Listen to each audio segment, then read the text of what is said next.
Good evening, everybody. We are switching mode. We are changing the topic. We had our colloquium on provenance research and the distinction between stock and private collection in the afternoon. Right now, I'm very happy to introduce you to the speaker of this year's Helbing lecture, Professor Frances Fowle. She is chair of 19th century art at the University of Edinburgh and a senior curator of French art at the National Galleries of Scotland in Edinburgh. There you are.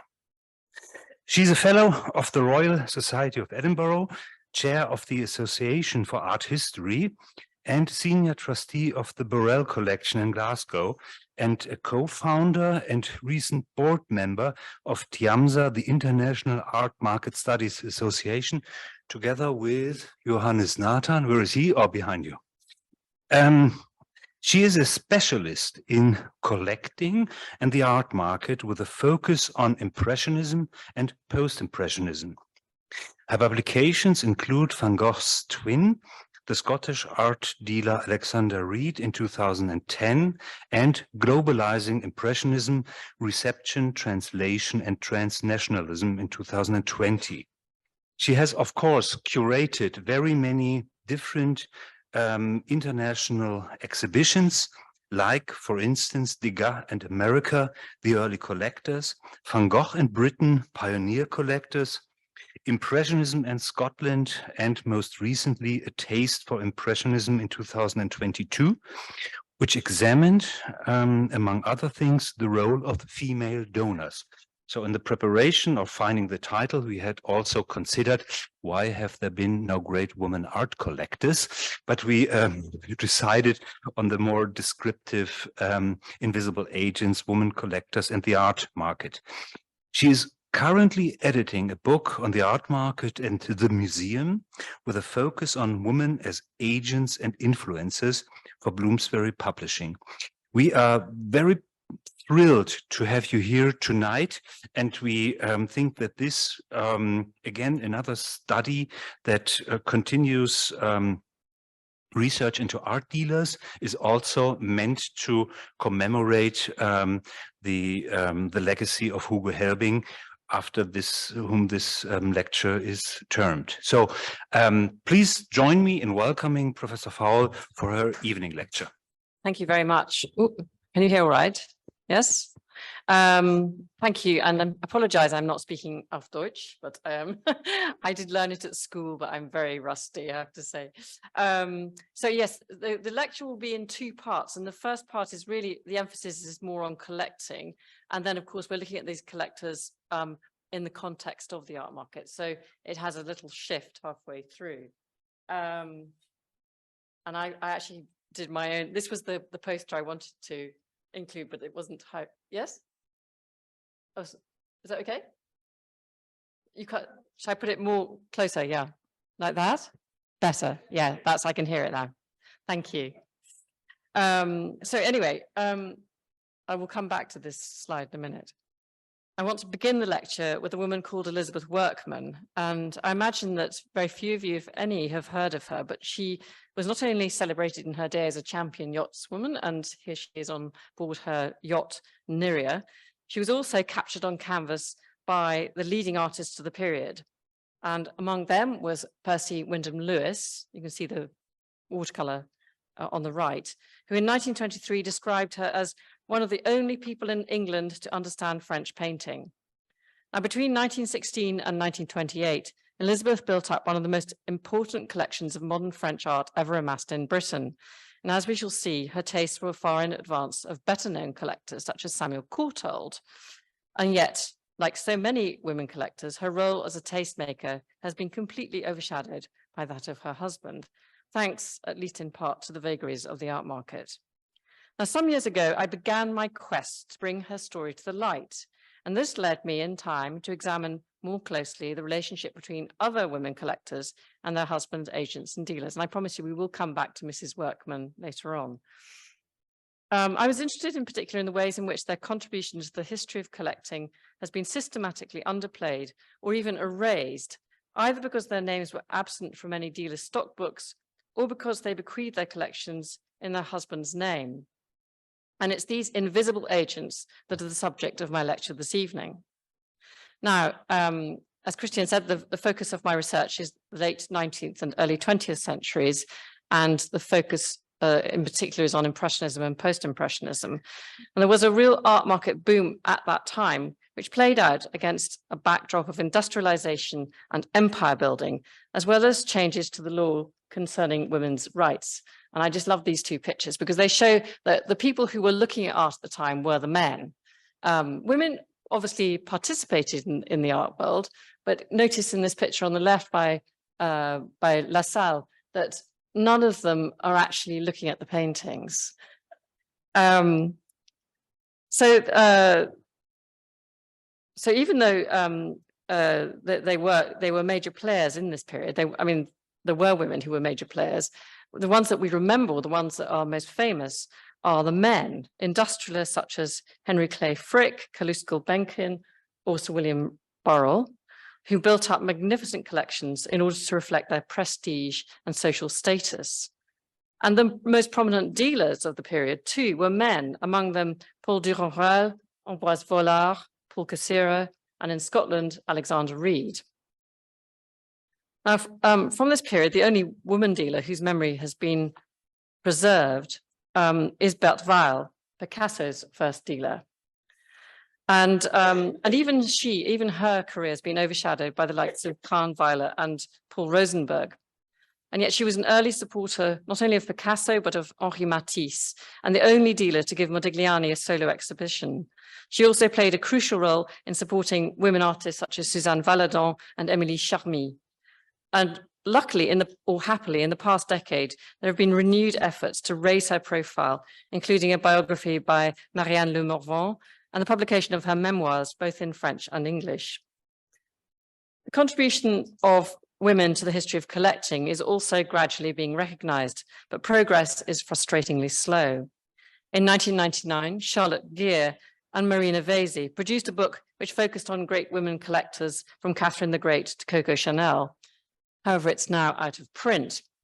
More recently, in 2014, Julie Verlaine published her thesis on Les Femmes Collectionneuses, but it's never been translated into English. Meanwhile, recent scholarship on 19th century women collectors in the USA and the UK by the likes of Diane Satchko-MacLeod and Thomas Stammers emphasize the way in which women's collecting, especially of the decorative arts, has been frequently trivialized. And MacLeod has even gone down that rather dangerous route of trying to distinguish between male and female ways of collecting. Women, she asserts, did not set out to form carefully selected collections of art. They merely assembled assorted objects with which to decorate the home. And as a result, art history has overlooked them. As MacLeod puts it, women perceived their immediate environments as extensions of themselves. The symbiotic relationship between owners and things accounts for women's partiality for the so-called minor arts, porcelain, glassware, embroidery, carpets, lace, and explains in part why they've not been taken more seriously as collectors. And it's quite interesting, if you look at this painting by Child Hassam, you'll see that there actually are two women in the painting on the right, sitting on the sofa, but they're completely absorbed by their objects. Now, historically, collecting has also been regarded as more suited to the male rather than the female temperament. In 1944, for example, Rigby and Rigby wrote that the collector necessarily possesses masculine characteristics. Grand-scale collecting, they wrote, almost always calls for aggressive and material ambition to a degree uncharacteristic of women. Those who came within hailing distance of I don't like this kind of heckling. Those who came within hailing distance of collecting giants were women who seemed to exhibit the masculine strain of a highly developed competitiveness. And of course, the first significant woman collector is often identified as Catherine the Great, who perhaps fits the bill. She's a woman famed as much for her insatiable sex drive as for her taste in art. In her day, she was admired by the English diplomat James Harris, 1st Earl of Malmesbury, for her, quote, masculine force of mind, obstinacy in adhering to a plan, and intrepidity in the execution of it, but equally criticized for lacking the manly virtues of deliberation, forbearance in prosperity, and accuracy of judgment. and for possessing unattractive feminine weaknesses, such as, quote, love of flattery, vanity, an inattention to unpleasant but salutary advice, and a propensity to voluptuousness. Now, in the 18th century, Catherine accumulated around 4,000 paintings, as well as sculpture and other items. Her first purchase was a group of more than 200 pictures, including works by Rembrandt and Rubens, which had been assembled by a Berlin merchant and art dealer for the Prussian King Frederick the Great. However, due to the high price demanded, Frederick backed out of the purchase at the last minute. Catherine swept in and acquired the entire collection. Now, in this lecture, I want to celebrate the role played by women collectors from a very different background. For the most part, they were the wives and daughters of wealthy industrialists, some in Britain and the USA, and at least one or two from mainland Europe, most of whom played a pioneering role in building up museum collections. Today, the collectors that we celebrate, those such as Albert C. Barnes and Samuel Courtauld, are remembered because they enshrined their collections in museums that were memorials to themselves as much as the works of art that they acquired. Very few women in the 19th and early 20th centuries created galleries in their own name. Now, of course, you can probably think of exceptions, and one, very famous one, is Isabella Stewart Gardner, who established her own museum in Boston in 1903. And anyone who's not been to the Isabella Stewart Gardner Museum, I really urge you to go. It's an absolute treat. But it's a bit like being kind of taken back in time because of the conditions of her will that stipulated that the hang could never change. Now, while Isabella Stewart Gardner is remembered today, many women collectors have been completely forgotten, and I want to introduce you to a few of them. The first is Anna Thompson Dodge. Now, Dodge built up her collection at the turn of the 20th century during a period when the market for the decorative arts was developing exponentially. Art dealers such as Davies brothers and Jacques Seligman made their fortunes on the back of the developing taste in the USA for European furniture, porcelain, and ceramics, among business tycoons such as John Pierpont Morgan, William H. Vanderbilt, and Henry Clay Frick. French works of art in particular symbolized nobility and a social status to which these businessmen aspired, so that individual objects often sold for incredible prices, well in excess of the paintings. Today, men such as Frick are remembered because he left his collection to posterity. What has largely been forgotten, however, is the role of his daughter, Helen, in the establishment of the Frick Museum in New York. Not only did she take on the scholarly task of cataloguing the collection, she was also involved as a trustee of the collection in some of the earliest acquisitions following Frick's death. However, it's Frick who's remembered for his connoisseurship, and Helen definitely takes second place, as you can see from this portrait by Edmund Tarbell. Now, by contrast with Frick, Anna Thompson Dodge is at best dismissed as superficial and lacking in taste, and at worst, completely absent from the literature on collecting. And this is despite the fact that she created what's sometimes known as the Frick that never was. This is the museum or the house rather, at Rose Terrace, which it was an enormous Louis XVI style house at Grosse Pointe Farms outside Detroit. But what I really love are these two portraits by Gerard Faustus Kelly, which really underline the different way in which women and male collectors were perceived. I mean, the same artist, completely different image of two very similar collectors. They came from very similar social backgrounds, and they also bought through Davies, and so their taste was effectively that of Davies. But on the one hand, Frick is portrayed as a sober and serious connoisseur, and on the other, Anna Dodge is dismissed as this rather frivolous fantasist posing in 18th century costume. Now, Frick's portrait was actually posthumous, and he didn't always enjoy this reputation as a connoisseur. Indeed, the French dealer René Gampel once complained that Frick lacked taste, but bought with a will. Now, though Frick and Dodge made their money through manufacturing and industry, both Frick and Dodge made their money through manufacturing and industry. Now, Frick was an entrepreneur. He introduced innovative practices into the coke and steel industries, and at his death in 1919, he left an estate worth $15 million, which is the equivalent of around $260 million today. Well, if you think that's impressive, wait until you hear Anna Dodge's story. One of the reasons I became interested in her is because she was actually Scottish by birth. She was brought up in a tiny apartment in Dundee, which is an industrial city on the east of Scotland.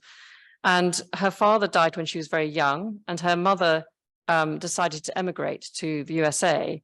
And basically, Anna supported the family by giving music lessons before she met and married a car mechanic, a man called Horace Dodge. Now, at the time, Dodge was running a business with his brother John, a bicycle manufacturing shop, which expanded into making car parts. And eventually they created the Dodge Motor Car Company, which made them phenomenally, I mean, absolutely phenomenally wealthy.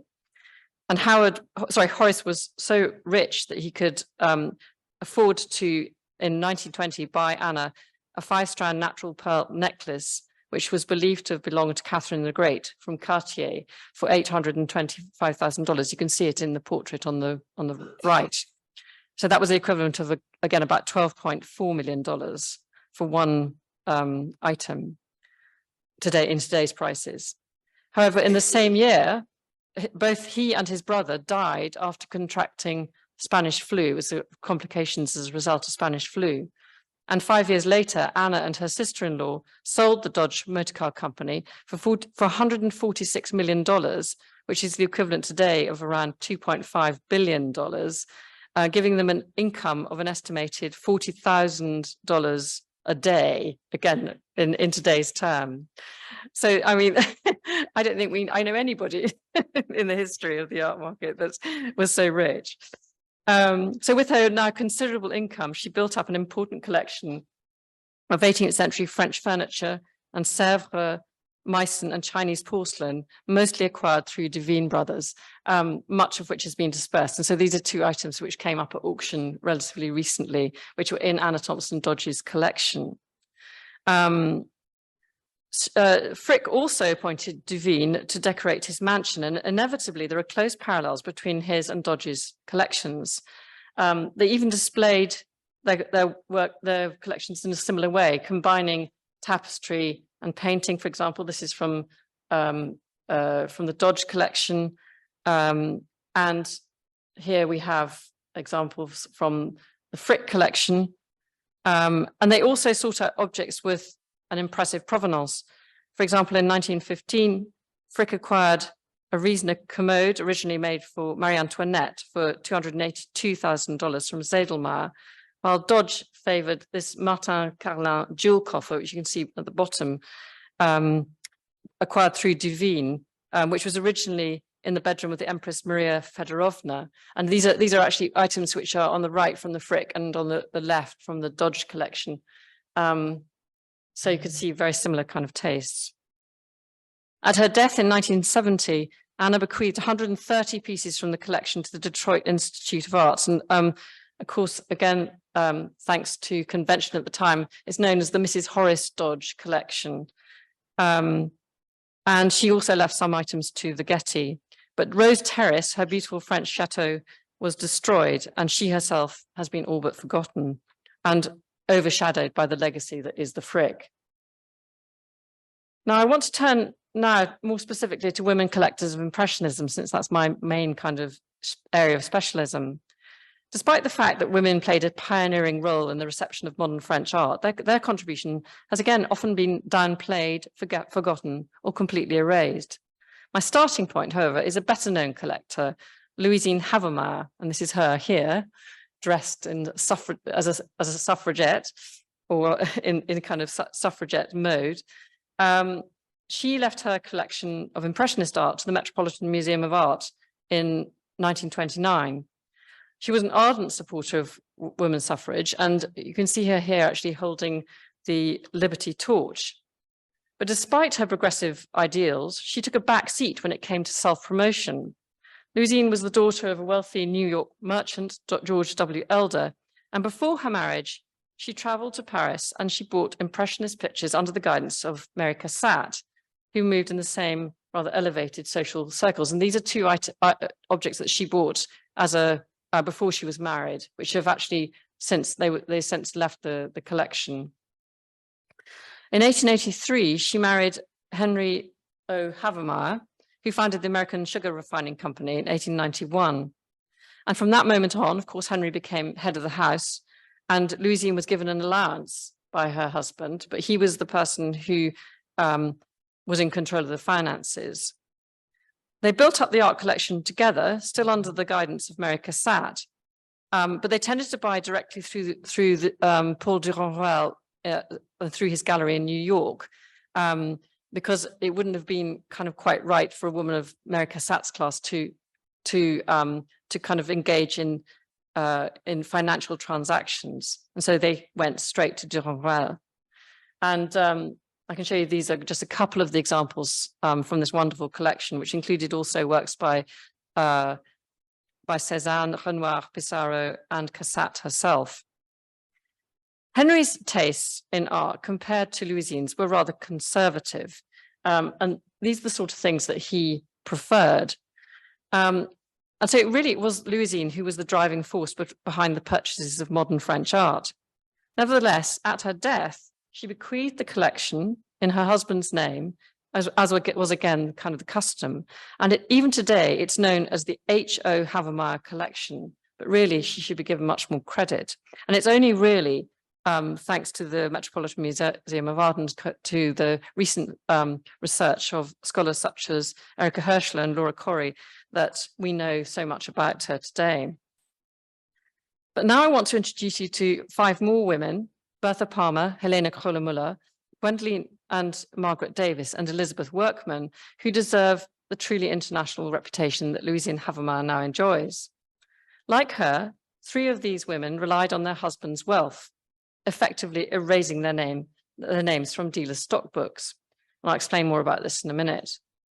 In addition to this, their role has often been trivialized or downplayed by art history, usually in favor of an agent or advisor. And I want to begin with Bertha Honoré Palmer. I could describe her as the society hostess, perhaps. She was a delightfully flamboyant and colorful figure who built up one of the earliest collections of Impressionist art in America, which she bequeathed before the Havemeyers to the Art Institute of Chicago. It actually was accepted in 1922. And now, unlike Louisine Havemeyer, there has been relatively little scholarly research on Bertha and her husband. Palmer made his fortune from developing real estate in Chicago. However, he began his career running a dry goods store, which eventually expanded into the well-known chain of department stores, Marshall Field and Company. And I'm just showing you here a lovely postcard, which shows you exactly what it was like at the time, gives a real sense of the period. He also created the most amazing hotel known as Palmer House, and this is an advertisement for it. It was then the most luxurious hotel in the world, completed in 1873.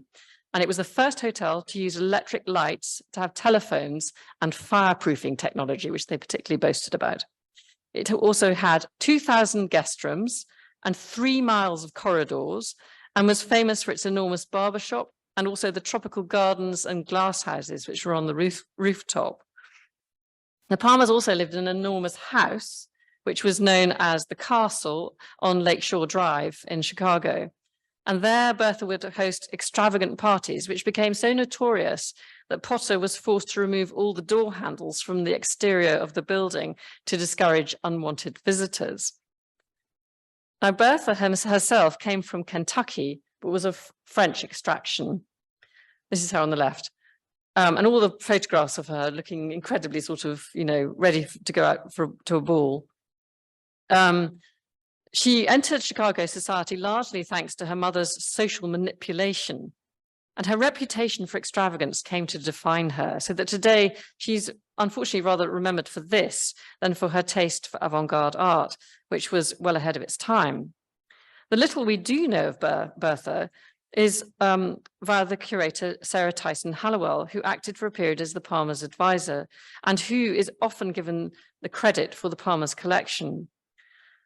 However, when she first met the Palmers, they'd already begun collecting French 19th century art, but they hadn't yet been introduced to Impressionism, so that was really her role. Around 1891, Bertha was elected president of the board of lady managers of the Chicago World's Columbian Exhibition of 1893. This was a role that required organizational skills and a strong personality. The board was responsible for the building and decoration of the women's building, as well as for selecting the exhibits. Among other things, Bertha oversaw the mural decorations and chose the theme of primitive women and modern women. She also corresponded with individual artists and even lectured on French art at the Institute. And she appointed Hallowell as the head of the art department and was persuaded by her to commission Mary Fairchild McMonus and Mary Cassatt to execute the murals. You can see here, these are they've only ever been photographed in black and white. Now, we know from correspondence between the two that Hallowell found Bertha strong, decisive, and highly organized, all qualities that she attributed to her French blood. And Hallowell also acted as the Palmers' advisor. And in 1891, she accompanied them to Paris, to Paul de Ronroy's gallery, where there was an exhibition of Monet's haystacks or grain stacks. As a result, Bertha went on to acquire some 20 works by Monet, including 9 from this series. However, she made most of her purchases independently, so not with Hallowell, but independently in New York. And for an example is in December when she visited the Knoedler Gallery and bought 3 works, including this one, which is now known as Haystack Midday, for prices ranging from about $850 to $1,000. The following spring, Knoedler sent 3 more grain stack paintings and Sisley's Canal du Loing to the Palmer Mansion. And Bertha also bought from de Ronroy in New York, who sold her 9 paintings by Monet and paintings by Renoir, Pissarro, and Sisley. There is no evidence that Sarah Hallowell recommended these New York purchases. However, she did accompany the Palmers on a second trip to Paris in April 1892, when they bought further works by Monet from Bousseau and Valadon, and also from de Ronroy. And on this occasion, they added 8 paintings by Renoir, including Acrobats at the Cirque Fernando, which you can see on the left here. And this ended up being Bertha's favorite painting, which hung above her bed. However, as with all of these purchases, they were made on her husband's account and in his name. Similarly, when Hallowell sent recommendations or corresponded about the collection, she always addressed her letters to Mr. Palmer as head of the household rather than to his wife. However, in the main, in the correspondence, if you look at it closely, the recommendations she made to him are of more conservative works by the likes of Delacroix, Courbet, Charles Jacques, the kind of works that she probably thought would appeal to Potter Palmer. Bertha's main incentive in acquiring her magnificent collection of modern French art was to show it off during the World's Columbian Exposition. And for this purpose, she added a 90-foot-long ballroom cum picture gallery to the house. And you can see this is just the end of the ballroom. And on the right, you can see the circled picture is the picture on the right. She clearly had an excellent eye and a sound business brain, especially when it came to Impressionist art. All of her purchases were made independently, and she kept a careful account of each transaction. She even speculated on some works, buying and quickly reselling certain paintings by Monet in order to make a quick profit. And at her death in 1918, she bequeathed her pictures and a large sum of money to the Art Institute of Chicago. But the gift was not received until 1922 and was managed by her sons. And as a result, they made the decision to make the donation in the sole name of Potter Palmer, her husband, with the result that her own role in building up the collection was almost forgotten and is only now being rediscovered. Now, my next collector, Helene Kröller-Müller, was German by birth, but spent most of her adult life in the Netherlands. She built up a world-class collection of modern art in the years leading up to the First World War and is remembered primarily for amassing the most important and extensive group of works by Vincent van Gogh outside the Van Gogh Museum in Amsterdam, comprising more than 90 paintings and 185 drawings. Between 1907 and 1919, she spent over 1.2 million guilders on art, which is the equivalent of around 30 million euros today. Now, she funded her collecting through income from the family iron and ore company, Müller and Company, which was set up by her father. But in 1888, she married Anton Kröller, who took over the running of the company the following year and expanded the business into shipping, and it soon became incredibly wealthy. And they moved their base to The Hague. And actually, by 1919, Müller was so wealthy that his personal wealth, or including the company wealth, was estimated at 20 million guilders, which is the equivalent of over 1.2 billion euros today. So again, phenomenally wealthy. The Kröllers were very wealthy, but they were regarded as nouveau riche by Dutch society, especially in The Hague, where they settled in 1900. They actually lived at Scheveningen up on the coast. Now, according to her biographer, Helene found her solace in art.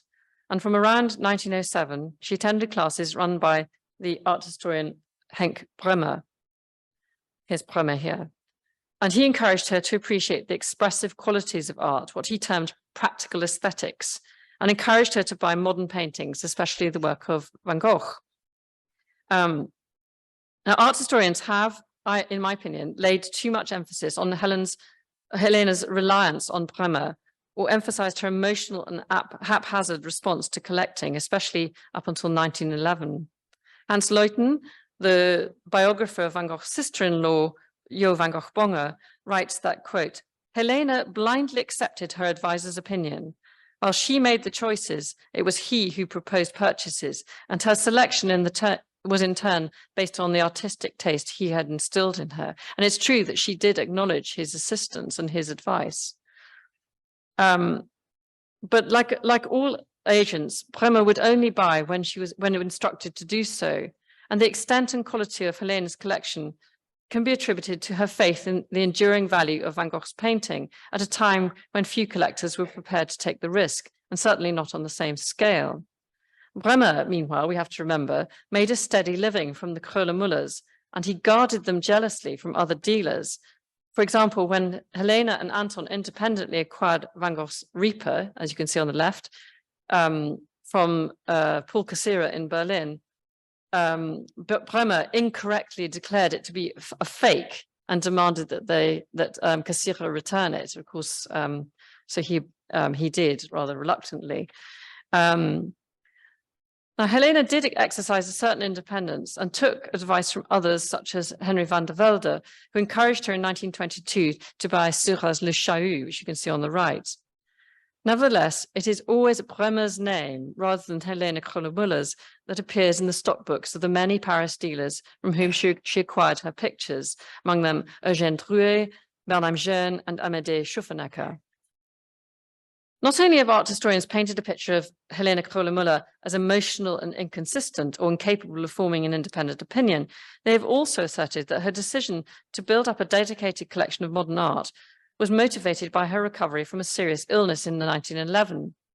Now, it's true that the illness gave her the impetus to carry this out, but she was already inspired to do this through the example of Karl Ernst and Gertrude Osthaus, who established the Folkwang Museum in Hagen in 1902, and whom she met in 1911. And here they are together. And incidentally, Gertrude's role in building up the Folkwang collection is also currently being reassessed.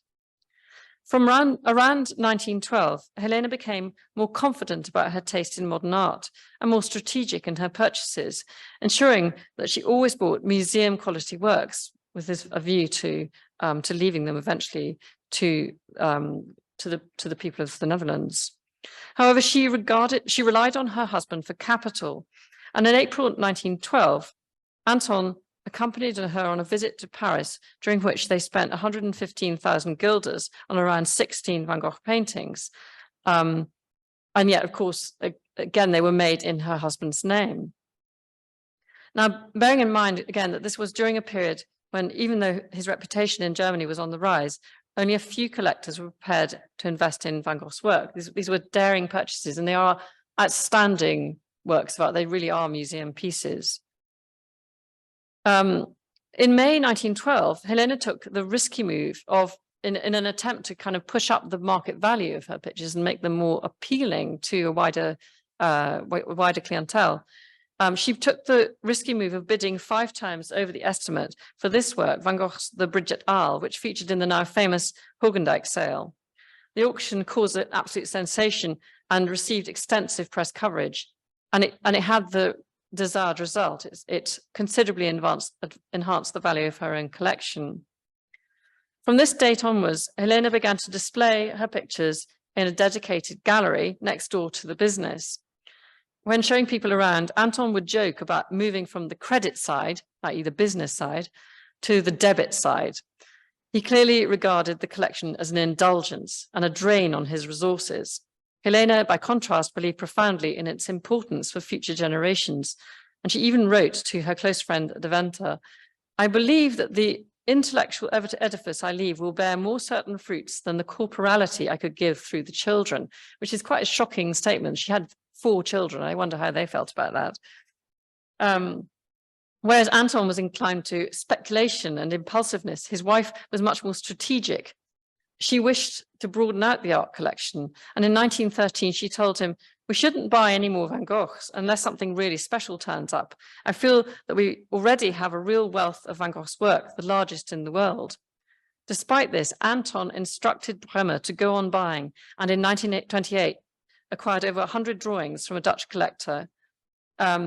Now, Helene regarded this purchase as unnecessary since it diluted the overall quality of the collection. In the end, of course, it ended up being rather a good buy. And she added, "At the end of the day, a person is defined by what they leave behind." So she really was thinking she was collecting for posterity. As her biographer Eva Rovers has observed, if Helene Kröller-Müller had been born a man, there is no doubt that she would have become the director of her father's iron ore and coal company. Where she was tough and strategic, Anton was feckless and impulsive. But unfortunately, it was he who was in charge of the business. And during the First World War, he began obtaining loans on the basis of false accounting. As a result, the business almost went into liquidation. And it was only thanks to Helene that the collection was saved. Before things became too problematic, however, she set up a separate foundation for her pictures.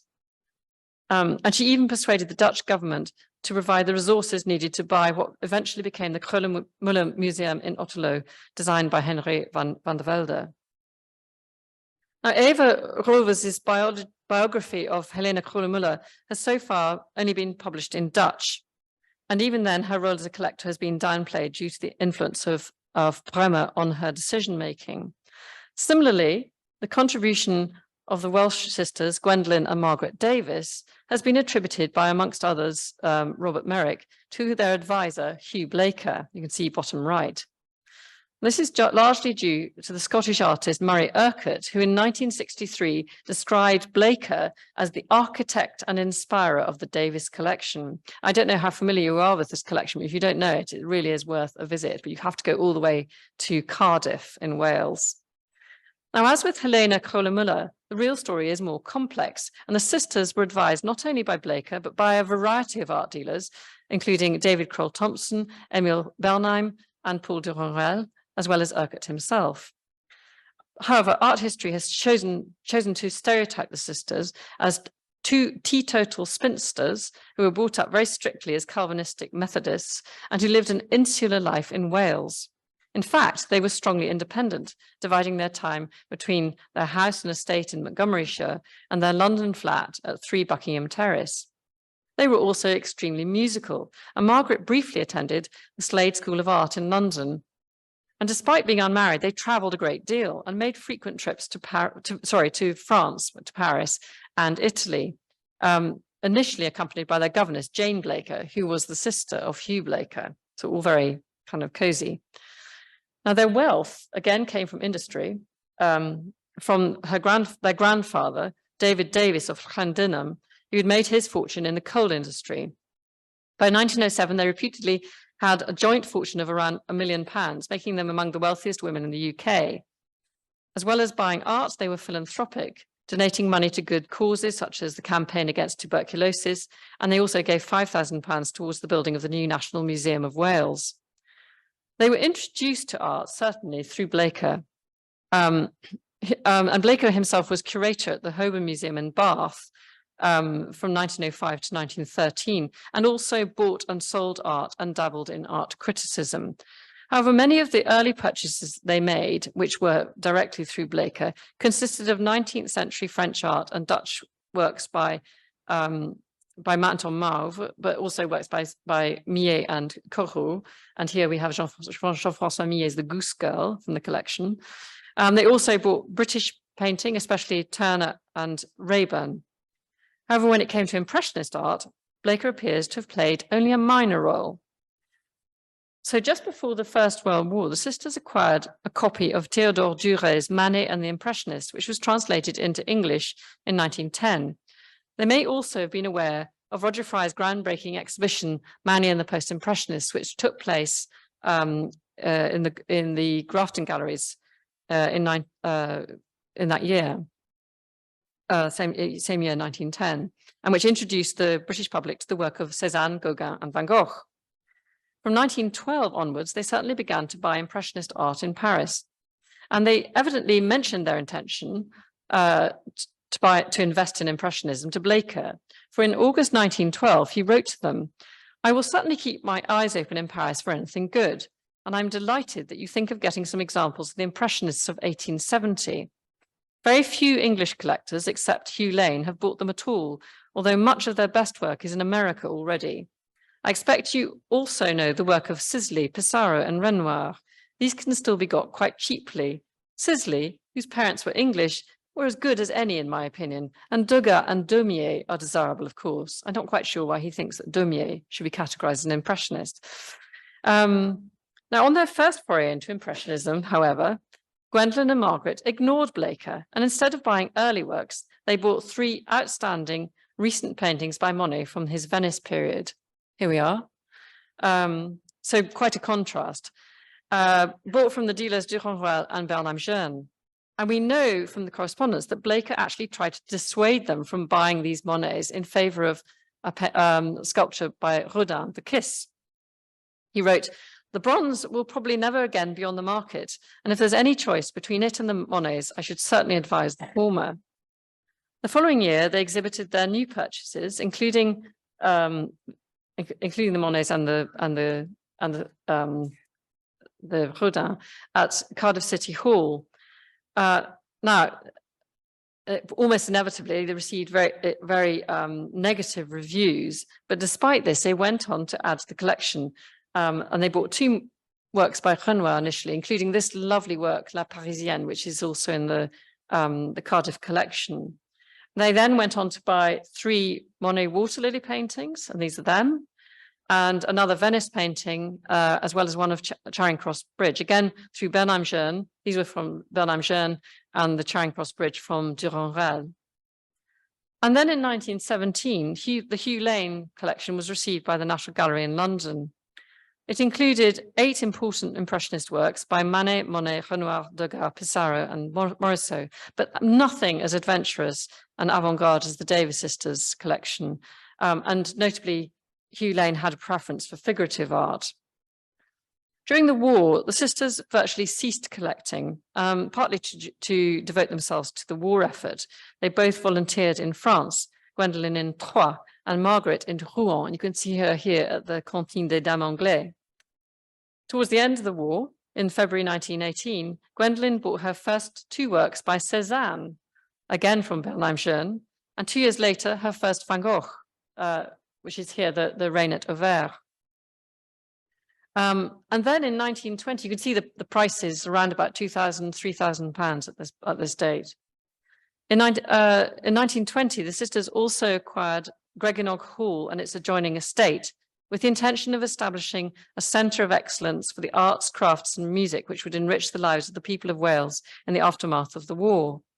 Over the next few years, they hosted a series of festivals of music and poetry, as well as setting up the Greginog Press, which became one of the leading private presses in the United Kingdom. In 1921, Gwendolyn offered her 2 best Cézannes as a loan to the Tate Gallery in London, but it was rejected by the director of the Tate due to lack of space.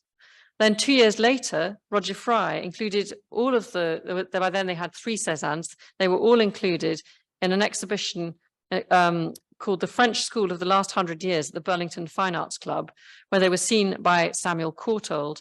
And the legend goes that this experience inspired him to build up his own collection of Impressionist and Post-Impressionist art. Around the same period, in June 1922, Blaker noted in his diary that, quote, 10, maybe 15 years ago, I was begging Miss Davies to buy Cézanne. And yet there's absolutely no evidence of this in the correspondence. So he was basically kind of claiming it in case his diary was published posthumously. In 1925, Gwendolen wrote, "The great joy of collecting anything is to do it yourself, with expert opinion granted, but one likes to choose for oneself." And despite this, their contribution, like that of Bertha Palmer and Helene Kröller-Müller, has been downplayed in favor of the agent. And so in the case of the others, in favor of their husbands as well.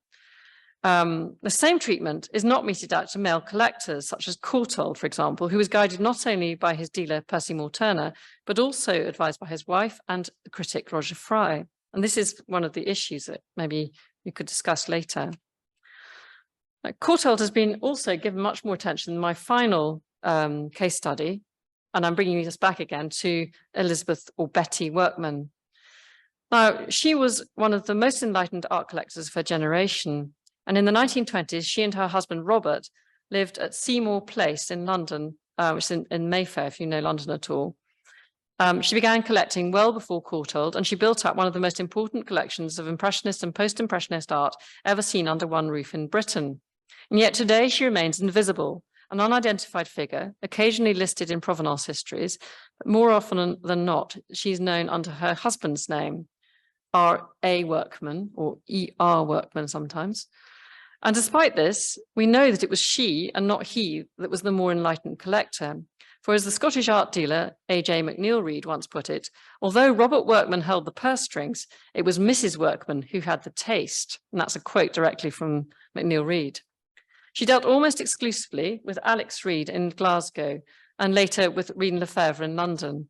And in many ways, her collecting and her collection is a reflection of the pioneering efforts of these dealers to promote modern French painting in Britain in the early years of the 20th century. She financed her purchases again, like all those I've spoken about, through her husband, who was a wealthy ship owner. As a result, up until 1923, only her husband's name appears in any stockbook or daybook, and almost all correspondence was conducted with her husband and by her husband. Both Robert and Elizabeth brought up in Dunbartonshire in the west of Scotland, and this is the house that Elizabeth was brought up in, Red Tower in Helensburgh. Her father was a wealthy merchant, provisions merchant, and she was a suitable match for someone who worked in shipbuilding. The couple were married, she and Robert were married in 1900 and moved to London, where Robert was based. They began buying pictures in Glasgow, however, when they came up to visit their parents, and that was in the early 1900s. Buying at Alex Reid's gallery and beginning with Scottish artists and also the Norwegian impressionist Fritz Thaulow.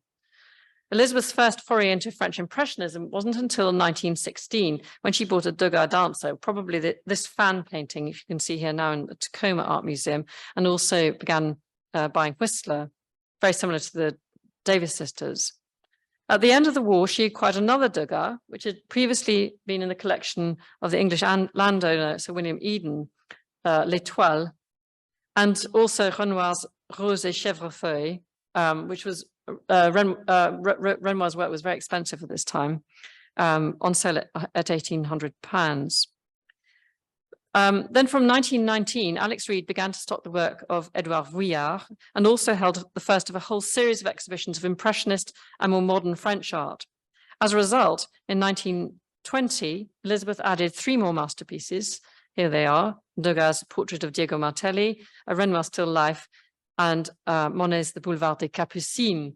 Again, the prices are rising all the time.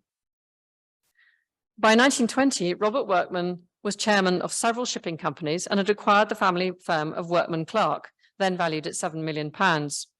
They had their Mayfair house redesigned by Hepworth and Warnham and furnished it with Chippendale furniture. And these are some rather kind of inadequate photographs from the period. They also had a lot of modern pictures, and frustratingly, very few of them were photographed. But I did find this wonderful photograph of the billiard room, where she seems to have hung most of the modern pictures, although there was obviously a large drawing room and dining room, including the Diego Martelli painting, the Degas at the end, if you can see it, and also Vuillard from Tate. Now, Wyndham Lewis recalled a visit to the house at Seymour Place, quote, with 3 liveried manservants at lunch, incessantly pouring out champagne, and they lived a very decadent lifestyle. Elizabeth took up sailing, racing her yacht Nerea on the Clyde and at Cowes. And apparently she was an extremely tough woman. In 1922, she was in a very serious car crash and broke her back. But undaunted, she insisted on being winched up into the onto the yacht and strapped down in the hatch area so that she could observe the action at first hand. And this is her here strapped in. She continued to add to the collection. And in 1923, she acquired major works by Van Gogh, Gauguin, and Toulouse-Lautrec, this time from Reed and Lefebvre in London. And one thing to note is that this was the year that Courtauld began buying, and he bought only one picture from this exhibition. And every time Reed and Lefebvre held a sale, or held an exhibition, it was always Mrs. Workman who was the major buyer. This was also the first year, 1923, in which Elizabeth's name begins to appear in the stockbooks. And now, interesting, it coincided with a period of instability in the shipping industry. And my question is, was this a crafty action on behalf of her husband? Was he deliberately moving any kind of assets into his wife's name, or was he just giving her a bit more free rein? Now, by 1924, she was becoming even more daring in her purchases, and she bought several paintings by Matisse, as well as works by Picasso, Derain, Barak, and others. Of course, the prices for these much lower, on average, kind of £250 to £300. Again, she bought them from an exhibition staged by Reed and Lefebvre in London, and also in Glasgow, where, to quote McNeill Reed, quote, the collectors of the west of Scotland proved timorous. Even though Courtauld was building up his own collection, he too proved timorous and could not get beyond Cézanne and Gauguin. Elizabeth, by contrast, owned nothing by Cézanne, but went on to buy further works by Matisse, as well as pictures by Dufy, Utrillo, Modigliani, Paul Klee, Fernand Léger, and others, all by 1928, when a selection of works from her collection was shown at Nördler's in New York. Now, we all know what happened the following year. Sorry, that's just a few examples of other works in the collection. The following year, 1929, was the year of the Wall Street crash, signaling at the end to the Workman's decadent lifestyle. Workman Clark liquidated its assets, changing its name, and merged with the Northumberland Shipping Company. And it was all over the newspapers. The value of the company was slashed by 2/3, and Robert Workman was sued by some of his shareholders. Unlike Helene Kröller-Müller, Elizabeth was unable to foresee this turn of events and was forced to sell her boat and the house, along with most of the collection. And the collection was not only more extensive, it was more avant-garde than that of Samuel Courtauld. And so why have we never heard of her when he is so well known? Well, the reason is that when a married couple's collection is dispersed for whatever reason, the task of reconstructing it and assessing the role of the wife is made almost impossible. And so, like many of the women collectors I've given you a glimpse of today, Elizabeth's stories, like Bertha Palmer's, is inextricably entangled with that of her husband. The role of others, such as Helene Kröller-Müller or the Davies sisters, has been undermined by that of an agent or advisor. By contrast, until very recently, male collectors such as Courtauld or Burrell have been credited with an independence of taste that ignores the role of the dealer and fails to take into account the contribution of the wider network. As I've already mentioned, Courtauld was introduced to Impressionist and post-Impressionist art by the example of the Davies sisters, and also through the encouragement of his wife Elizabeth, who purchased the first work in the Courtauld collection, a late Renoir, which she bought in 1922 from the Percy Moore Turner Gallery, known as the Independent Gallery. And so this actually is the first work in the Courtauld collection, but it wasn't bought by Samuel Courtauld. Thankfully, in the last decade or so, scholars have begun to shed a new light on the pioneering role of such women in the history of collecting. Even more recently, thanks to the upsurge of interest in art market history, some of the truly invisible figures, such as Elizabeth Workman, are being rediscovered and their collections reconstructed. Nevertheless, this kind of research is truly painstaking, as you all know.